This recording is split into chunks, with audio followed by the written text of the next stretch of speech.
হলো কি শুধু দর্শক, এই গরুগুলো বাড়িতে আনার পরে ওই গরুটা 3 দিন পরে বাচ্চা দেয়। এই গরুটা 3 দিন পরে বাচ্চা দেয়। এটা ফিজিয়ামের সার বাচ্চা হয়েছে। এই যে বাচ্চাটা আমি দেখাই, এই বাচ্চাটা এটার বাচ্চা 3 দিন পরে আমি কিনছি বৃহস্পতিবারে, শনিবারের দিনই এই গরুটা বাচ্চা দেয়।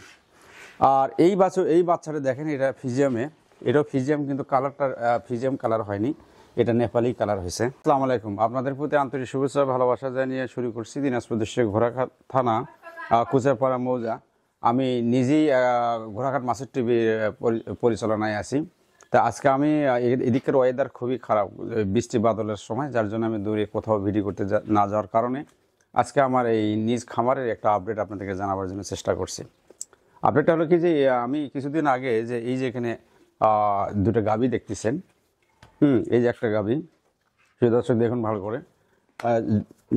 যখন আমি এই ভিডিওটা দিয়েছিলাম তখন কিন্তু গাভী ছিল না, তখন আমার এই গরুটা কেনা ছিল এবং এই গরুটা কেনা ছিল, এই গরুটা কেনা ছিল, প্রেগনেন্ট ছিল।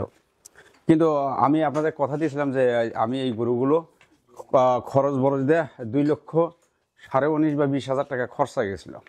সে দর্শক একটা কথা বলে রেখে, এক দর্শক কমেন্টস লিখছে যে 2,19,500 টাকাতে যে গরুগুলো আপনি কিনলেন, এটা হয়তো আপনি ভিউ বাড়ানোর উদ্দেশ্যে এই কথাগুলো বলছেন। আসলেই সত্য, এই গরুগুলো ওই দামেই কেনা। তো এই গরুগুলো কেন কিনলাম, আমি দীর্ঘদিন ধরেই গরু বাছুরের সাথে জড়িত আছি চ্যানেলের পাশাপাশি, কিন্তু একটা জিনিস আমি পারফেক্ট হতে পারলাম না, সেটা হলো যে গরু নির্বাচন। এর আগের ভিডিওতে আমি বলছি যে গরুগুলো আমি নির্বাচন করতে পারতেছি না। যখন গরুগুলো আমি কিনি তখন উপস্থিত ওখানে যারা আমার আশেপাশে জনতা থাকে তারা বলে যে আপনি গরু কিনে জিতে গেছেন, কিন্তু যখন আমি বাড়িতে নিয়ে এসে লালন পালন করি বা বেচা বিক্রি করি তখন কিন্তু আমার ঠকার হারটাই বেশি হয়ে দাঁড়ায়। এই জন্য আজকের আমার ভিডিও করা যে এই গরুগুলো আমি এত দামে কিনলাম প্রেগনেন্ট অবস্থা। কিন্তু খুশির একটা ব্যাপার হলো কি শুধু দর্শক, এই গরুগুলো বাড়িতে আনার পরে ওই গরুটা 3 দিন পরে বাচ্চা দেয়। এই গরুটা 3 দিন পরে বাচ্চা দেয়। এটা ফিজিয়ামের সার বাচ্চা হয়েছে। এই যে বাচ্চাটা আমি দেখাই, এই বাচ্চাটা এটার বাচ্চা 3 দিন পরে আমি কিনছি বৃহস্পতিবারে, শনিবারের দিনই এই গরুটা বাচ্চা দেয়। আর এই বাচ্চাটা দেখেন, এটা ফিজিয়ামে, এটাও ফিজিয়াম, কিন্তু কালারটা ফিজিয়াম কালার হয়নি, এটা নেপালি কালার হয়েছে। এটা হলো বকনা বাচ্চা, একটা অরিজিনাল ফিজিয়াম। এই দেখেন, মুখ পর্যন্ত সাদা, চোখগুলো কীরকম, মাথার টাকচারটা কত সুন্দর, পাগুলো সাদা। তো ডাক্তার এবং যারা গরু চেনে তারা বলতেছে যে এটা একবারে খুব ভালো পার্সেন্টেন্সের বাচ্চা আসছে। এটা হলো এটার প্যাটার। সেই দর্শক যে গরুটা প্রস্রাব করতেছে, আমি দূর থেকে দেখাবার চেষ্টা করতেছি। এই গরুটা পরের শনিবারে বাচ্চা দিচ্ছে, তাহলে 7 দিনের মধ্যেই, কিন্তু 8 দিনের মধ্যে এই গরু দুটো আমার গোয়ালে আসা পরে বাচ্চা দেয়। এখন বিষয়টা হলো কি যে কারণে আমি ভিডিও করতেছি, যে গরুগুলো আমি কেন কিনলাম। আমার এক ভাই পরামর্শ দিল যে আনুর ভাই, যেহেতু আপনি বিজি মানুষ, বিভিন্ন কাজে কর্মে ব্যস্ত থাকেন, চ্যানেলের কাজে ব্যস্ত থাকেন, সংসারে বিভিন্ন কাজে ব্যস্ত, আপনি খুব বেশি গরু গোয়ালে না উঠে আপনি একটা কাজ করতে পারেন যে 1-1.5 মাস বাকি আছে বাচ্চা দেওয়ার, এই ধরনের গরু 8.5 মাস 9 মাস এই ধরনের গরুগুলো আপনি কেনেন। কেনার পরে বাসায় আসা 1-1.5 মাস পরে বাচ্চা দেবে, সেই গরুগুলো আপনি 15 দিন 20 দিন 1 মাসের মধ্যে সেল দেবেন, তাহলে মোটামুটি নগদ 1-1.5 মাসের মধ্যে একটা রেজাল্ট পাবেন। সেইভাবে পরামর্শ করবো, কিন্তু এই গরু দুটো আমার ক্রয় করা। কিন্তু দুর্ভাগ্য হলো, কথাটা সত্য, এই যে গরুটা নির্বাচন করতে আমি ভুল করছি। আমার সাথে যে সহপাঠী ভাই আমাকে এই গরুগুলো কেনার জন্য সহযোগিতা করছে, সেও গরুগুলো চিনতে পারেনি, আমিও চিনতে পারিনি। আমরা মনে করছি গরুগুলো কোরস, কিন্তু আসলে কোরস নয়, গরুগুলো শাইয়াল, হালকা কোরস মিশাল আছে। তাহলে এই গরুগুলো যে দুধ কত কেজি সামনের দিকে হবে সেটা জানি না। এই গরুটা আমি রোজ দহন করি। তো যাই হোক, এটার দুধের পরিমাণটা আমি বলতে পারতেছি না এখনও। এখন আমার বাড়ি খাওয়ার পর আত্মীয়স্বজন, ভেটেরিনারি প্রতিবেশীদের অল্প অল্প করে আমি খাওয়াচ্ছি, কিন্তু শেষ পর্যন্ত যখন এটা বাছুরের প্রাপ্ত বয়স হবে, কত কেজি দুধ হবে সেটা আমি আপনাদের পরে জানাবার পারবো, যার জন্য দুধের পরিমাণটা আমি জানাতে পারলাম যে কত কেজি দুধ হচ্ছে।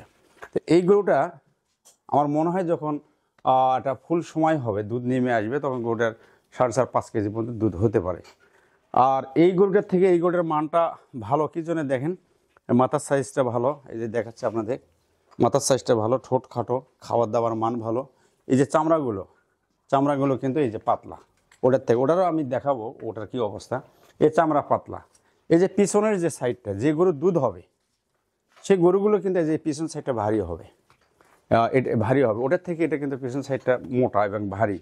এবং এই যে লেজটা আছে, যে গরুর দুধ হবে এই জায়গাটা ফাঁকা থাকবে, লেজটা ঠিক এর ভেতরেও ডুবানো থাকবে। এই গরুটা কিছুটা আংশিক মিল আছে দুধালু গরুর। আর এই গরুটা দেখেন চামড়া খুবই মোটা, এই যে আমি দেখাচ্ছি, এবং ঠোঁট বড়। এই ঠোঁট বড় গরুর খাবার কম খায়, একই খাবার দিয়ে দেখেন এর স্বাস্থ্য কীরকম, এর স্বাস্থ্য কীরকম, এর পেটটাই উঠান যায় না। এই যে চামড়া মোটা, এই যে দেখছেন চামড়া মোটা। আর দেখেন ওলান দেখেন, বাছুর অবশ্যই এটা ধরি না, এটা বাছুর দুধ খাইছে, এটার পালানের যে এরিয়াটা সেটা নাই। এই পেছনের যে অংশটা দেখাচ্ছে আমি, এই যে এটা ঝুলানো নেই, এটা দুধ কম হবে। যদিও প্রাপ্ত সময় যখন আমি নিয়ম অনুযায়ী গরুটাগুলো আমি দহন করব, তখন হয়তো বা ওটার থেকে এটা দুধ অবশ্যই 1-2 কেজি কম হবে। তো সেই দর্শক, ভিডিও আজকে আমার এই গরুগুলো নিয়েই করা। তো এখন বর্তমান গরুর বাজার খুবই কম। এখন যদি গরুগুলো আমি ওই ভাইয়ের পরামর্শ অনুযায়ী এই বাছুর সেল দেই, তাহলে কিন্তু বর্তমানে আমার আসল টাকা উঠবে কিনা সে ধরনের একটা সন্দেহ আছে। যার জন্য হয়তো কিছু সময় নিয়ে বাছুরগুলো আরেকটু বড় করে, আরও 2-1 মাস ওয়েট করে গরুগুলো বিক্রি করলে হয়তো আমি হিসেব কিতাব করে দেখবো যে ওই ভাই যে পরামর্শ দিয়েছে তাতে আমি জিতবো না ঠকবো, সেই পর্যন্ত আমাকে অপেক্ষা করতে হবে। এবং কী দামে বিক্রি করব, ঠকবো না জিতবো, সেটা যদি ওই পর্যন্ত আল্লাহ হাত দিয়ে বাঁচা রাখে আমি আপনাদেরকে জানাবো। কিন্তু সেই ভাই যে আমাকে পরামর্শ দিয়েছে তার পরামর্শটাও খারাপ না, কারণ তার পরামর্শ অনুযায়ী আমি গরু কিনতে পারিনি। যেহেতু এই গরুগুলো যদি আসলেই ক্রোজ হতো, তো ক্রোজ গরু তো 6-7-8 কেজি করে দুধ হয়, তাহলে একটা গরু যদি 7-8 কেজি করে দুধ হতো শুধু দর্শক, তাহলে ওদের টাকা দেয়, ওরা চলতো এবং খাবার টাবার হতো, এবং পাশাপাশি আমারও কিছু শ্রমের পয়সা আসতো।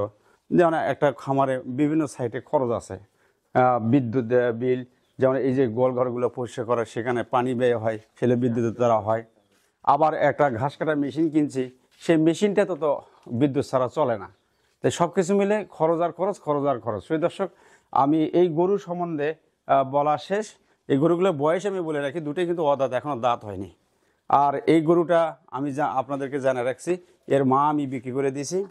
আর এটা শাইয়াল বাচ্চা, এটা আমার বাড়ির পুরনো গরু, 10 থেকে 15 বছর বয়স হয়ে গেছে, অনেকগুলো বাচ্চা দিয়ে দিয়েছে গরুটা। এই যে এবার এটা শাইয়াল বাচ্চা হয়েছে। এই গরুটা ব্যাপারী এখনই নিতে চাই, এই গরুটা মোটামুটি একটা ভালো দামে বিক্রি করা হবে। সেই দর্শক, যারা আপনারা গরু হাটে নির্বাচন করবেন, অবশ্যই যে দিকগুলো আমি বললাম সেই দিকগুলো যাচাই বাছাই করে অবশ্যই গরু ক্রয় করার চেষ্টা করবেন। যেমন আমি বারবার একটু ঠকার পালা আমার সামনে আসতেছে, তা আপনারা দোয়া করবেন যেন এই বাছুরগুলো গ্রোথ হয়, আল্লাহ যেন এদেরকে হায়াতে বেঁচে রাখে এবং কোনো যেন সমস্যা না হয়, রোগ শোক না হয়। তাহলে হয়তো বা আমি যে শ্রম দিচ্ছি বা আমি যে একটা লাভের আশা করে এই গরুগুলো ক্রয় করছি, তাহলে আমার একটা সম্ভাব্য জায়গায় অর্থ নিয়ে দাঁড়াবে, একটু লাভের মুখ দেখবো। সেই দর্শক, ভিডিওটা বড় হয়ে গেল। এগুলো আমার কেনা ছাগল। এই ছাগলটাও বাড়িতে আসে 3 দিন পরে বাচ্চা দিছে, আর এটা বাড়িতে আসে 3 দিন পরে হিটে আসছে। এই বাচ্চা 1-1.5 মাস পরে এটা বাচ্চা দেবে। তাই সেই দর্শক, দেশের বাড়িতে যারা আমার ভিডিও দেখলেন তাদের প্রতি আন্তরিক শুভেচ্ছা, ভালোবাসা জানা শেষ করছি।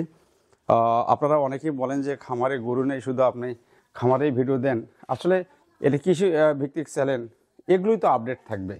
যে যার জন্য আজকে ওয়েদার খারাপের কারণে আমি বাইরে না যাওয়ার কারণে যেতে ওয়াদা করছিলাম যে গরুগুলো বাচ্চা কয়দিন পরে দেয়, কী কী বাচ্চা হয়, বিভিন্ন ধরনের তথ্যগুলো জানাবার আমি ওয়াদা দিয়েছিলাম। যার জন্য আজকে ভিডিও করা। অবশ্যই আমার এই কথাগুলো ভালো লাগলে কমেন্টে জানাবেন। দেশে এবং দেশের বাইরে যারা আমার ভিডিও দেখবেন তাদের প্রতি আন্তরিক শুভেচ্ছা, ভালোবাসা জানা শেষ করছে। আসসালামু আলাইকুম।